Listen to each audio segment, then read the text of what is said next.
Acabamos de comenzar un nuevo año y más precisamente una nueva década. Yo creo que lo que vamos a ver en la enseñanza de hoy no solo puede ser válido para este año, sino para la década que tenemos por delante. Para comenzar, vamos a considerar el pasaje de Proverbios capítulo 4, versículo 18, y luego vamos a entrar en detalles sobre el significado profético del año 2020.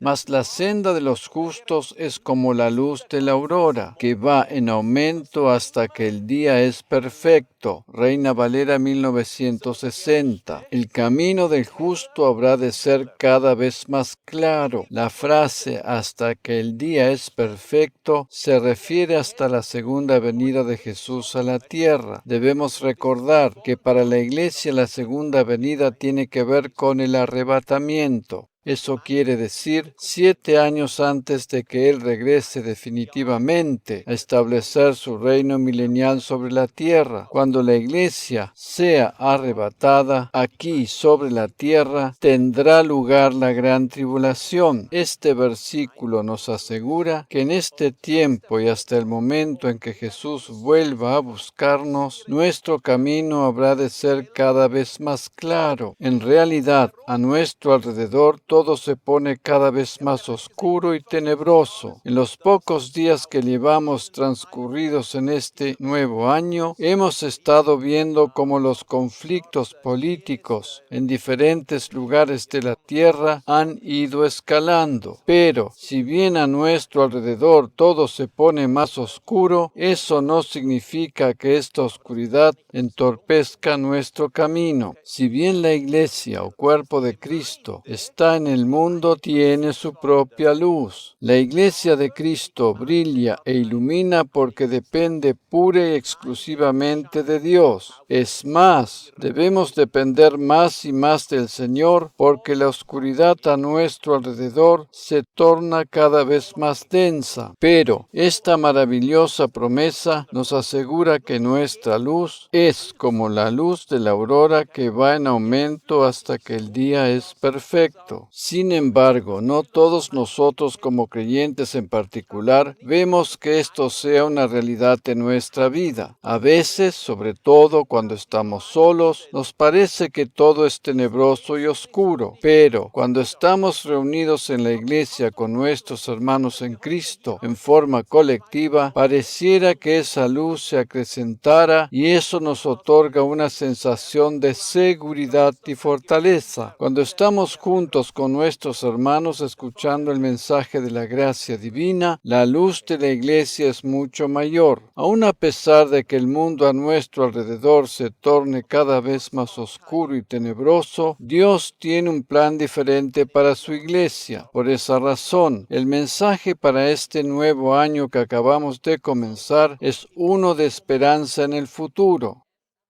Amén. Te animo a que recibas con fe este mensaje y éste se convertirá en realidad. Estas palabras no solo serán de provecho para este nuevo año, sino para la década que acabamos de comenzar. ¿Sabías que Dios nos habla siempre de la manera en que podemos entender? Dios no nos habla de una manera rara o mística.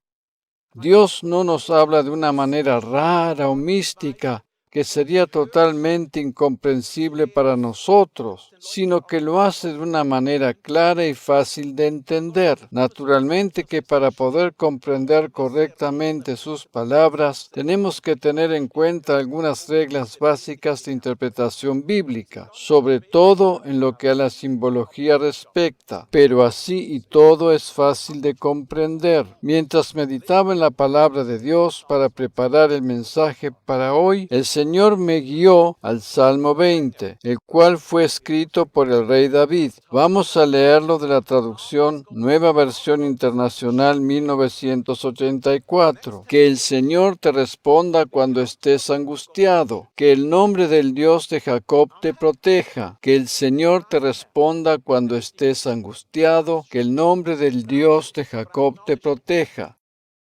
Que el nombre del Dios de Jacob te proteja. Aquí está resumido de lo que Dios nos quiere decir para este nuevo año y para esta nueva década que acabamos de comenzar. Él desea dar respuestas a nuestras peticiones y brindarnos protección. Todos nosotros necesitamos protección en los tiempos difíciles en que vivimos. El mundo a nuestro alrededor se torna cada vez más peligroso en todo el sentido de la palabra. Cuando nos encontremos en situaciones de peligro, podemos clamar a Dios y Él nos habrá de proteger. Versículo 2. Que te envíe ayuda desde el santuario, que desde Sión te dé su apoyo. Cuando la Biblia se refiere al santuario, sabemos que se refiere primordialmente al tabernáculo. Como ya hemos visto en las enseñanzas anteriores, el tabernáculo representa la gracia divina y más específicamente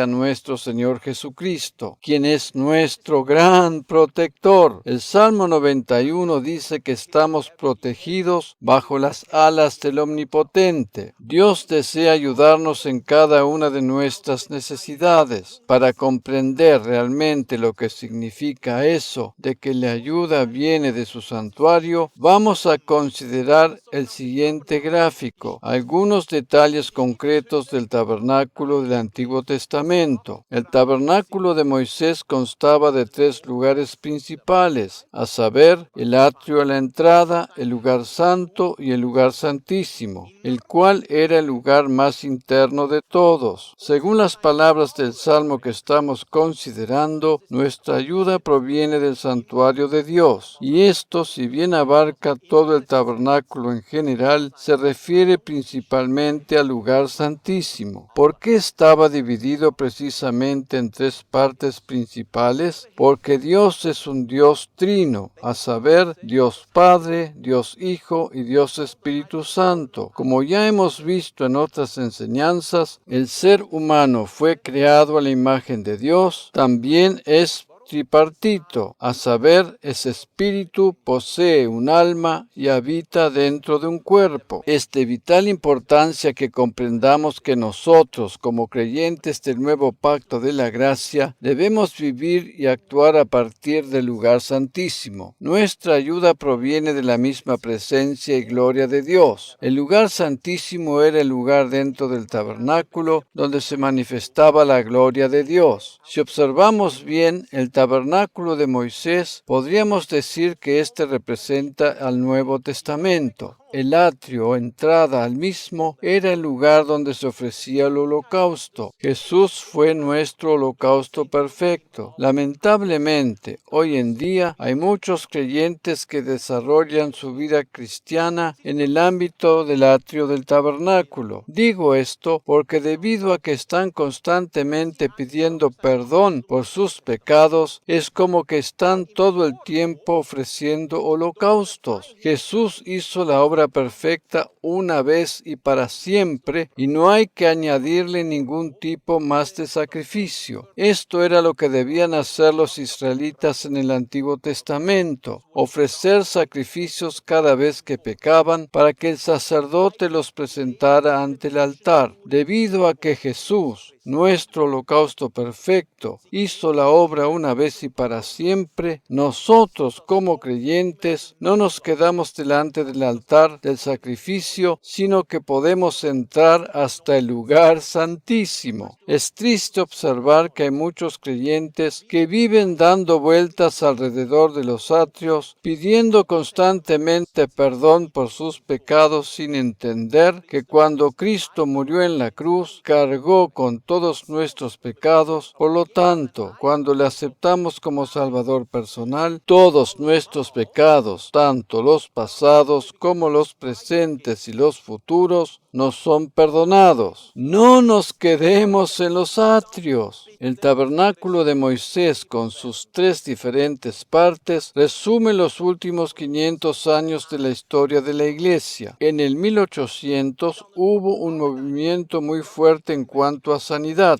el cual estaba basado principalmente en el perdón de los pecados. Esto equivale a los atrios. En el 1900, el movimiento más destacado fue el movimiento pentecostal. Esta etapa de la historia de la iglesia representa al lugar santo del tabernáculo. Era precisamente en ese lugar donde estaba situado el altar del incienso, el cual representaba a la alabanza. En aquel tiempo del movimiento pentecostal o carismático, la iglesia fue fortalecida por medio de los dones. Todo esto tenía su origen en la alabanza. Este movimiento se extendió por todas partes, llegando a alcanzar aún a las iglesias más tradicionales. Es como que la iglesia o cuerpo de Cristo durante aquellos años salió de los atrios para entrar en el lugar santo. En resumidas cuentas, este movimiento transportó a los creyentes a un lugar más interno y más cerca de la presencia de Dios. Debemos recordar que era precisamente en el lugar santo donde se encontraba también la menora o candelabro de 7 luces. Durante el movimiento pentecostal de aquellos años, la iglesia recibió mayor iluminación. Sin embargo, a pesar de ese avance, hubo muchos que se quedaron en aquel lugar. Dicho de otra manera, hay muchos creyentes que viven su vida cristiana basados en las emociones. La alabanza es muy buena, pero debe ir acompañada siempre de la profundidad de la verdad de la palabra de Dios. De otra manera, se convierte simplemente en una expresión de las emociones almáticas. La alabanza es buena e importante, pero debe estar acompañada del sólido fundamento de la palabra de Dios. Gracias a Dios, en los años 2000 comenzó el movimiento de la gracia. Dios despertó a su iglesia y la llevó al lugar santísimo. Era en ese lugar donde se encontraba el arca del pacto, el cual representaba la persona misma de Jesús. El movimiento de la gracia señala siempre hacia Jesús. Eso es precisamente lo que yo hago por medio de cada una de mis enseñanzas, a saber, señalar siempre hacia Jesús. Mi respuesta a todas las necesidades es siempre la misma: poner nuestros ojos en Jesús. Yo no tengo la solución a tus problemas e interrogantes, pero Jesús sí la tiene. El lugar santísimo era donde residía la misma presencia de Dios, y allí todo estaba cubierto de oro. Este es el lugar donde debe permanecer el creyente. Es precisamente el mensaje de la gracia el que pone énfasis en el oro, que es lo bueno y valioso que hay en nuestra vida. Cristo en nosotros, la esperanza de gloria. En nuestra iglesia nunca nos vas a escuchar hablar de las faltas o pecados que pueda haber en nuestras vidas. Cristo murió por todos ellos e hizo un sacrificio una vez y para siempre. No necesitamos seguir viviendo en los atrios y ofreciendo sacrificios por nuestros pecados, pues todos ellos fueron perdonados. Cuando Jesús murió en la cruz, hizo la obra perfecta por todos nuestros pecados, incluso los que todavía no hemos cometido. Hace más de 2000 años, cuando Él estaba en la cruz, todos nuestros pecados estaban en el futuro, porque nosotros ni siquiera existíamos.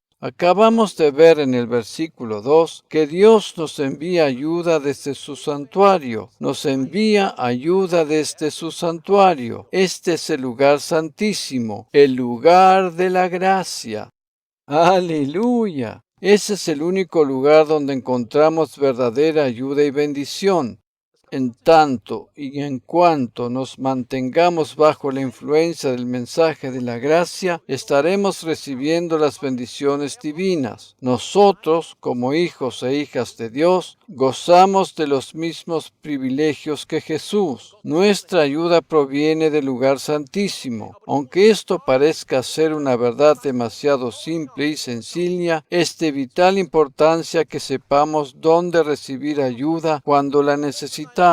Todos sabemos que Dios nos ayuda en nuestras necesidades, pero debemos saber también que Él nos ayuda a través de Jesús. Entremos directamente al lugar santísimo y no intentemos mantenernos en los atrios haciendo buenas obras para ganar las bendiciones. Si nos ponemos directamente bajo la influencia de la gracia, la cual equivale a la misma persona de Jesús, las buenas obras habrán de venir como resultado lógico. Las buenas obras son el resultado de la gracia y no a la inversa. Las buenas obras son el resultado de la gracia y no a la inversa. Prosigamos leyendo el Salmo 20, versículo 3, que se acuerde de todas tus ofrendas, que acepte tus holocaustos. Cuando estos holocaustos eran ofrecidos en los atrios del tabernáculo, Dios miraba con agrado al pecador y éste podía avanzar hacia el interior del mismo. La palabra que el hebreo utiliza aquí para describir el término que en español se traduce como aceptar es dasen, la cual de acuerdo al diccionario bíblico Strong significa también ceniza. Cabe recordar que el holocausto que era ofrecido en sacrificio por el pecado era consumido totalmente y solo quedaban sus cenizas. Esto representa simbólicamente que nuestros pecados fueron reducidos a cenizas. Jesús, tomando el lugar del pecador, fue ofrecido como holocausto perfecto. Todos nosotros conocemos seguramente cómo funciona un horno de leña, ¿verdad? Después que la madera es quemada y consumida por el fuego, lo único que queda es la ceniza. No es posible tomar esas cenizas con nuestras manos, pues éstas se habrán de escurrir entre los dedos. Este es un cuadro perfecto de lo que sucedió con nuestros pecados.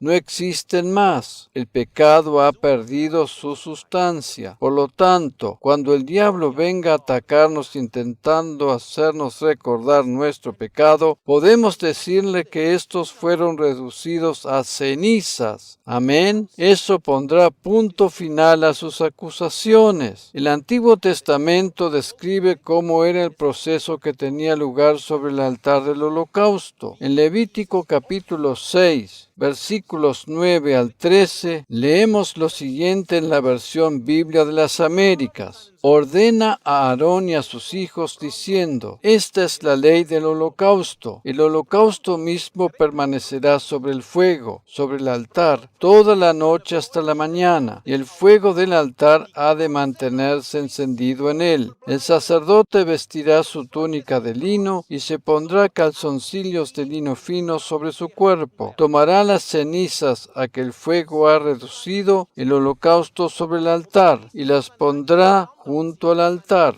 Después se quitará sus vestiduras, se pondrá otras vestiduras y llevará las cenizas fuera del campamento a un lugar limpio. Se pondrá otras vestiduras y llevará las cenizas fuera del campamento a un lugar limpio. El fuego se mantendrá encendido sobre el altar, no se apagará, sino que el sacerdote quemará la leña en él todas las mañanas y pondrá sobre él el holocausto y quemará sobre él la grasa de las ofrendas de paz. El fuego se mantendrá encendido continuamente en el altar, no se apagará. Jesús es el holocausto perfecto, por lo tanto, el creyente no puede perder su salvación. Esto no reside en el mérito humano, sino en la obra perfecta de Cristo. Mientras pensemos que hay que hacer algo para no perder la salvación, nuestros ojos estarán dirigidos a nosotros mismos, pero debemos dirigir nuestros ojos al holocausto perfecto que Cristo realizó a nuestro favor en la cruz. Cuando Jesús, estando sobre la cruz, exclamó que tenía sed, estaba indicando con eso que estaba siendo quemado y consumido por el peso del pecado. Él cargó sobre sí mismo todo el juicio que tenía que ver con el pecado humano. Continuemos con el Salmo 20. En los versículos 3 al 6 leemos lo siguiente. En la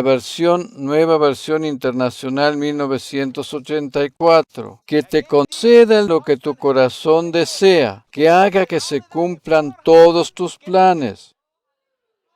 Nosotros celebramos tu victoria y en el nombre de nuestro Dios desplegaremos las banderas. Que el Señor cumpla todas tus peticiones, que te conceda el deseo de tu corazón y cumpla todos tus anhelos. Cuando Dios pone el deseo de algo en tu corazón, debes creer también que te lo concede. La fe es la mano que se extiende para recibir lo que Dios tiene para darnos. Dios puso en mi corazón el deseo de abrir una escuela bíblica y ese deseo se hizo realidad. De la misma manera no estaríamos nosotros aquí hoy si Dios no hubiese puesto en mi corazón el deseo de fundar esta iglesia muchos años atrás. Debemos recordar que nuestro corazón equivale al espíritu renacido y es allí donde Dios coloca sus propósitos. Debemos recordar que nuestro corazón equivale al espíritu renacido y es allí donde Dios coloca sus propósitos. La última frase del versículo 5 tiene que ver con una fe llena de valentía, una fe valiente. Este nuevo año tiene que ser un año en el cual Dios conceda las peticiones de tu corazón. La primera parte del Salmo 20 habla de nuestra salvación y luego acerca de la unción y el potencial que Dios ha colocado en nosotros. Amén. Continuemos leyendo desde el versículo 6. Ahora sé que el Señor salvará a su ungido, que le responderá desde su santo cielo, y con su poder le dará grandes victorias. Algunos confían en carros y otros en caballos, mas nosotros en el nombre del Señor nuestro Dios confiaremos. Ellos se doblegaron y cayeron, pero nosotros nos hemos levantado y nos mantenemos en pie. Salva, oh Señor, que el Rey nos responda el día que clamemos. Nueva Versión Internacional 1984. Animémonos a pedirle a Dios cosas grandes. Después de todo, ¿por qué no? Al fin y al cabo, aunque el mundo que nos rodea se torne cada vez más oscuro, el futuro que tenemos por delante es cada vez más radiante y glorioso. Como dije al comienzo, Dios tiene un plan diferente para el creyente. Nosotros, como hijos de Dios, pertenecemos al cuerpo de Cristo y juntos conformamos su iglesia o futura esposa. En caso de que afrontemos tiempos difíciles, podemos clamar a Él para recibir su ayuda. Vamos a considerar por un momento las palabras del versículo 4. Que te conceda lo que tu corazón desea, que haga que se cumplan todos tus planes. ¿Tienes deseos en tu corazón? ¿Tienes planes y proyectos para el futuro? El Señor conceda todo lo que tu corazón desea. Amén. A decir verdad, no hay una mejor manera de comenzar este nuevo año. Tenemos por delante un potencial muy grande. El Señor hará que se cumplan todos nuestros planes. Por medio del Salmo 20 y a través de sus simbologías, el Señor nos recuerda lo que significa nuestra salvación y nos muestra el potencial que tenemos por delante. Teniendo en cuenta esto, vamos a considerar ahora el significado del número 2020 por medio del alfabeto hebreo. Debemos recordar siempre que en el alfabeto hebreo cada letra o número tiene un significado en particular. Nosotros, en el mundo occidental, nos regimos por el calendario gregoriano. Este calendario, que en la actualidad es aceptado en casi todos los países del mundo, nos indica que llegamos al año 2020. Sin embargo, según el calendario hebreo, nos encontramos en el año 5780, el cual comenzó exactamente hace un par de meses atrás. Es interesante notar que la suma de cada una de estas cifras da como resultado el número 20.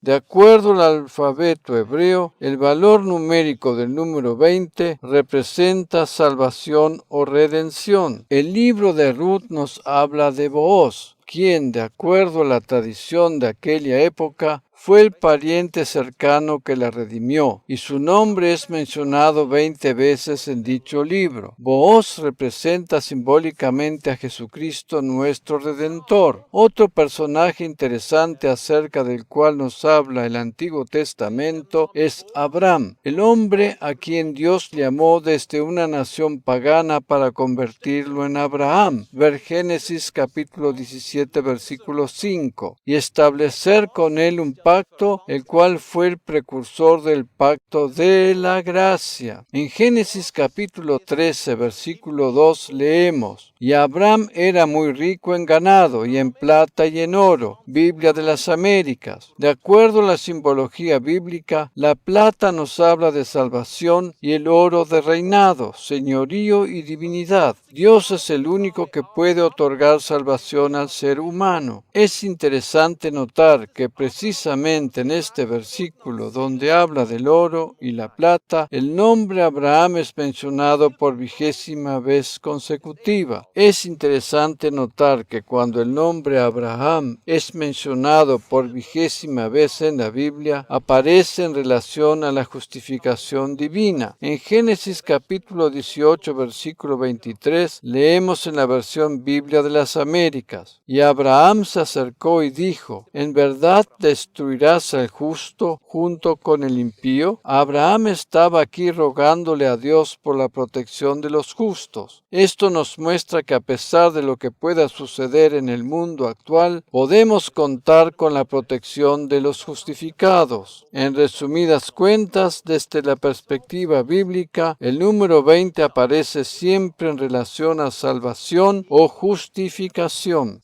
En la construcción del tabernáculo de Moisés fueron utilizadas 20 tablas de madera cubiertas de oro de cada lado, y éstas a su vez estaban apoyadas en 20 pedestales de plata.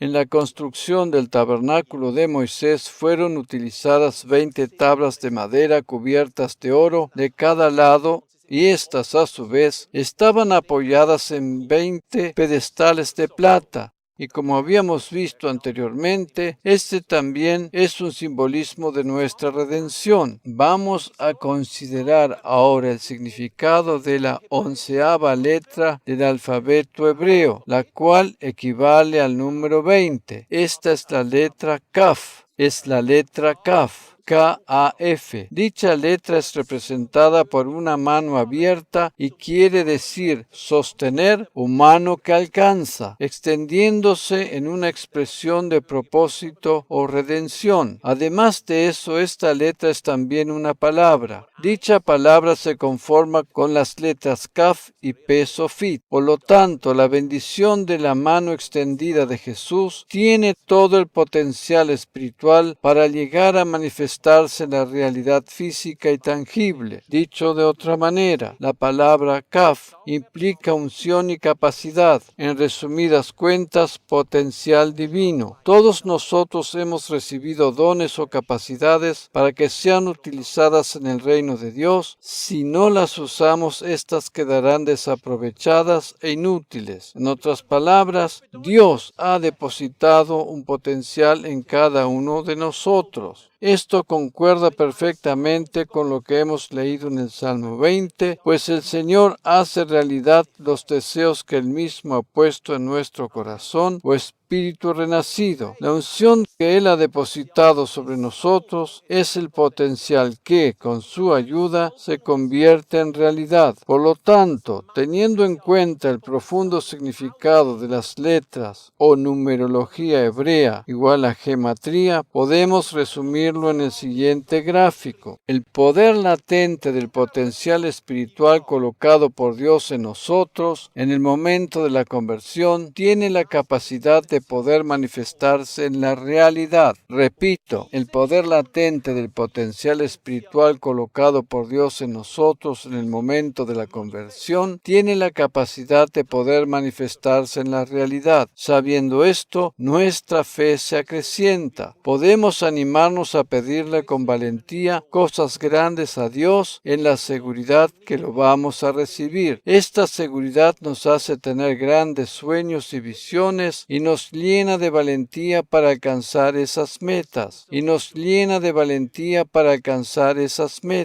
En el momento de la salvación, Dios ha colocado en nosotros un gran potencial, el cual está latente esperando manifestarse en la realidad. Esta unción que Dios nos ha dado no es para utilizarla en primer lugar para nuestro propio provecho, sino para alcanzar y ministrar a otros con las buenas nuevas del Evangelio de la gracia. ¡Aleluya! En Filipenses capítulo 2, versículos 12 y 13, el apóstol Pablo nos dice lo siguiente: queridos hermanos, ustedes siempre me han obedecido, no solo cuando estuve con ustedes, sino también ahora que ya no estoy. Lleven a cabo su salvación con temor y temblor, porque es Dios el que les da a ustedes el deseo de cumplir su voluntad, de que la lleven a cabo. Nueva Biblia al Día, segunda edición 2008. La expresión temor y temblor no debe ser interpretada ni asociada con el miedo, sino que es una expresión hebrea que indica respeto y reverencia. Cuando somos conscientes de todo lo bueno que Dios ha depositado en nosotros, nuestro corazón se humilla delante de Él en una actitud de respeto y reverencia. El versículo 13 de este pasaje corrobora lo que habíamos leído en el Salmo 20, a saber, Dios es el que pone los deseos en nuestro corazón y Él mismo se encarga de que estos se cumplan o se manifiesten en la realidad, porque Dios es el que en vosotros produce así el querer como el hacer, por su buena voluntad. Reina Valera 1960. Te animo a que este nuevo año 2020 sea un año decisivo en cuanto a confiar plenamente en el potencial que Dios ha colocado en ti y empezar a dirigir tus pasos hacia su manifestación completa.